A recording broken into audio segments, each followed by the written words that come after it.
As we gather for Thanksgiving, many of us picture a scene from elementary school plays, with pilgrims and Native Americans sharing a friendly feast. But the real story is much deeper, more complex, and I think you'll find it much more interesting. So let's peel back the layers of the Thanksgiving myth and uncover the history you probably weren't taught in school. Long before European ships reached North American shores, the land we now call New England was home to vibrant indigenous nations, predecessors to the Iroquois. For them, giving thanks was not a once-a-year event. It was a way of life deeply woven into the seasonal cycles. Throughout the year, they held ceremonies to honor the earth's gifts. Between 800 and 1200 CE, the Cahokia civilization held harvest celebrations. The indigenous peoples throughout North America celebrated the strawberry, the green corn, and other harvest ceremonies with days of dance, feasts, and gratitude to the Creator.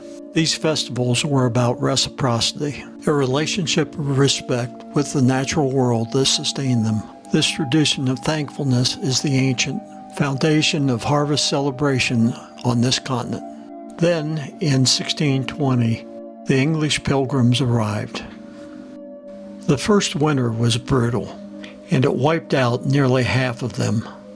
Their survival was not a guarantee. It was a direct result of help from the Wampanoag people. Men like Tisquantum, also known as Squanto, and Samoset taught the struggling colonists how to cultivate the native crops like corn and wheat and where to fish. The winters prior to the Pilgrims' arrival were difficult, with many native people's lives lost. This brings us to the famous feast of 1621. And yes, a 3-day gathering did happen. After a successful harvest, about 50 pilgrims celebrated. The Wampanoag weren't exactly on the guest list.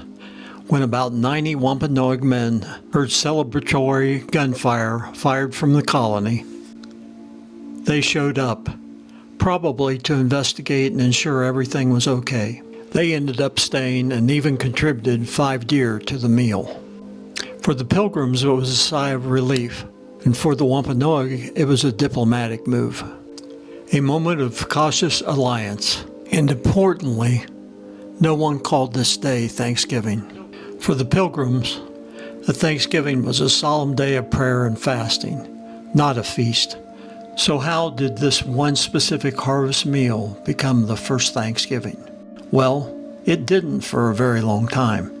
In fact, other English Thanksgivings had already happened, like a religious observance in Virginia back in 1619.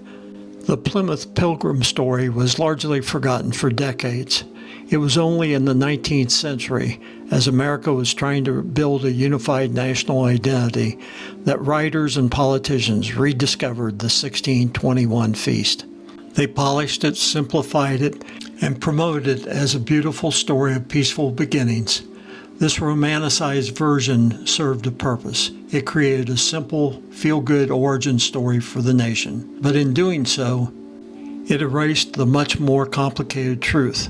It painted over the devastating diseases that wiped out up to 90% of the native populations. The broken treaties, the violent conflicts over land, and the forced displacement of indigenous peoples. Another story was created. Sarah Hale, who wrote Mary Had a Little Lamb, launched a successful campaign establishing Thanksgiving as a national holiday. October 3, 1863, President Lincoln establishes the last Thursday of November as a national holiday. President Roosevelt, during the Great Depression, tried to move Thanksgiving a week earlier, but the public rejected the idea. 400 years ago, a group of pilgrims and a nation of indigenous peoples got together to give thanks and to count their blessings. Wishing you all health and happiness on this Thanksgiving 2025.